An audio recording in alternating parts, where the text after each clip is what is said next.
आप सभी साईं भक्तों को ओम साईं राम। श्री साईनाथ स्तवन मंजरी का तीसरा श्लोक, इसका अर्थ मैं आपको समझाने का प्रयास कर रही हूँ। श्लोक ऐसा है।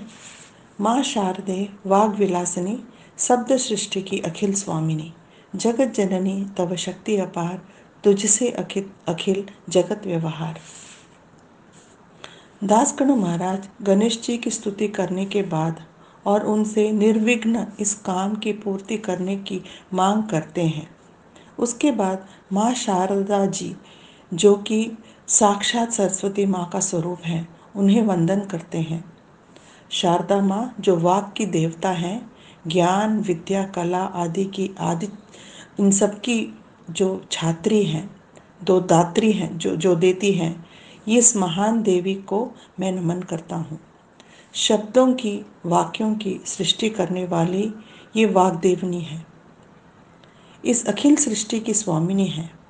उनके आशीर्वाद के बिना कोई भी कवि या कोई लेखक, कोई भी कलाकार अपने कार्यों में सफलता नहीं पा सकता।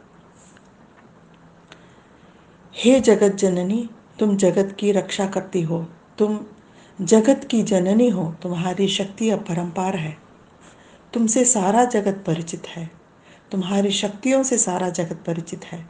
तुम्हारी करुणा और आशीर्वाद के कारण ही ध्वनि के माध्यम से सारी सृष्टि चलती है। आपको मेरा नमस्कार।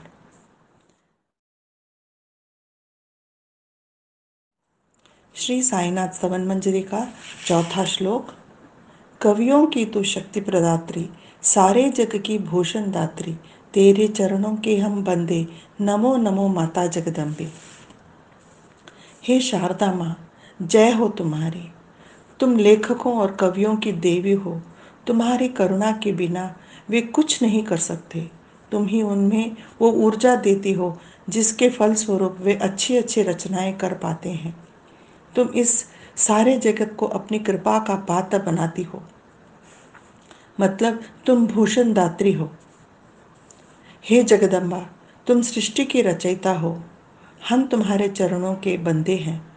मैं बारंबार तुम्हें नमन करता हूँ। तुम्हारे आशीर्वाद से मैं यह पावन काम बड़ी श्रद्धा से पूर्ण करूँ, इसी की आशा रखता हूँ। ओम साई राम करके दासगणु जी शारदा माता से आशीर्वाद लें। श्री साईनाथ स्तवन मंजरी पांचवा श्लोक। पूर्ण ब्रह्म है संत सहारे, पंडरीनाथ रूप तुम धारे, करुणा सिंधु जया दया निधान, पांडुरंग नरहरि भगवान। इसका अर्थ ऐसा है। दासगणु कहते हैं, हे साईनाथ, तुम पूर्ण ब्रह्म हो, तुम सभी संतों के सहारे हो, तुम कृपा के सागर हो, तुम करुणामयी हो, तुम ही पांडुरंग हो, तुम पांडुरंग के स्वरूप में विष्णु के अवतार हो।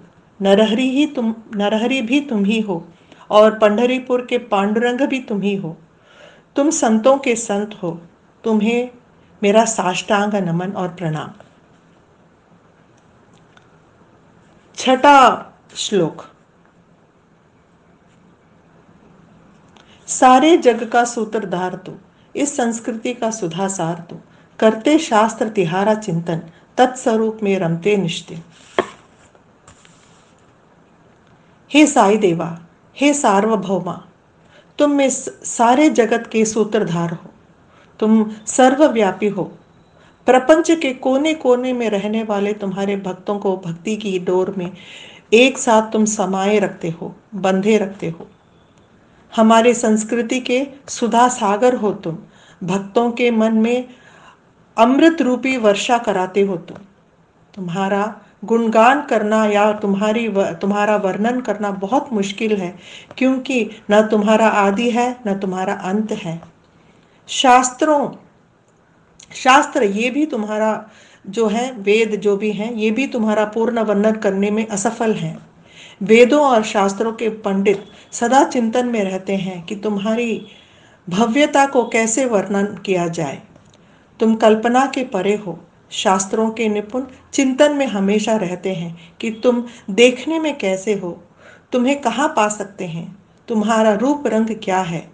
इस प्रकार के प्रश्न उठते रहते हैं, लेकिन ये जानना कठिन है और ये भी वो नहीं जानते हैं कि तुम कहाँ निवास करते हो, लेकिन इसका बहुत ही एक सुलभ उपाय है और एक जानकारी है कि तुम भक्तों के हृदय में निवास करते हो, सब भक्तों के मन में तुम रहते हो, और तुम उनके श्वास में हो, और तुम उनकी हर एक धड़कन में हो। तुम पंचभूतों में व्यापित हो, और तुम ही इस प्रकृति के सृष्टि करता हो, और तुम ही इस प्रकृति में भी व्यापित हो। जो भी तुम्हें इस स्वरूप में देखते हैं तो उन्हें कभी कोई कमी नहीं रहती है। दासकणु जो मैं हूँ, मैं तुम्हें इस हर स्वरूप में देखता हूँ, तुम्हें जगत का पिता मानता हूँ, और इसलिए मैं तुम्हें तुम्हारे शरणागत होके मैं तुम्हें नमन करता हूँ। ओम साई राम।